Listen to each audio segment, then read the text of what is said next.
In the quiet hills of Judea, where the wind whispered through the olive trees and the stars shone like scattered diamonds, there lived a young shepherd boy named Caleb. He was only 12 years old, but he had already learned the ways of the flock. Every morning, he would lead his family's sheep to the green pastures, and every evening, he would bring them back to the safety of the fold. Caleb loved his sheep, and he took his responsibility seriously. He knew each one by name, and he would do anything to protect them.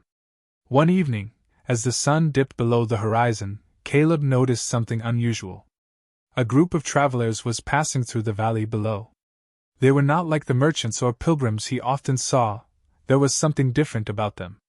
At the center of the group was a man whose presence seemed to radiate peace and kindness. Caleb felt drawn to him, though he couldn't explain why. Curiosity got the better of him, and Caleb decided to follow the travelers at a distance.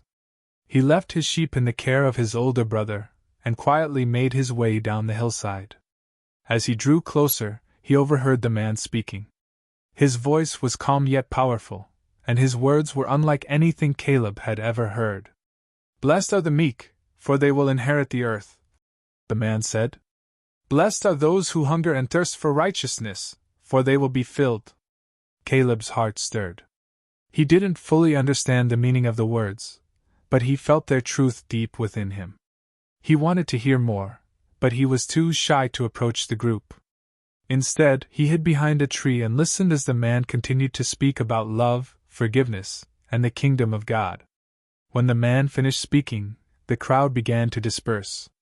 Caleb watched as the man, Jesus, he heard someone call him, sat down by a nearby stream, looking tired but content. One of his disciples brought him a piece of bread and a cup of water, but Jesus set it aside, his gaze wandering to the hills where Caleb's sheep grazed. Suddenly, Caleb heard a rustling in the bushes behind him. He turned and saw one of his sheep, a little lamb he had named Gideon, wandering away from the flock. Caleb's heart sank. He had been so focused on following the travelers that he had neglected his duty. Without thinking, he ran after the lamb, calling its name. But Gideon was frightened and bolted further away, heading straight for a steep cliff. Caleb's breath caught in his throat. He ran as fast as he could, but he knew he wouldn't reach the lamb in time. "No!" he cried out, tears streaming down his face. Just as Gideon was about to step off the edge, a figure appeared out of nowhere. It was Jesus.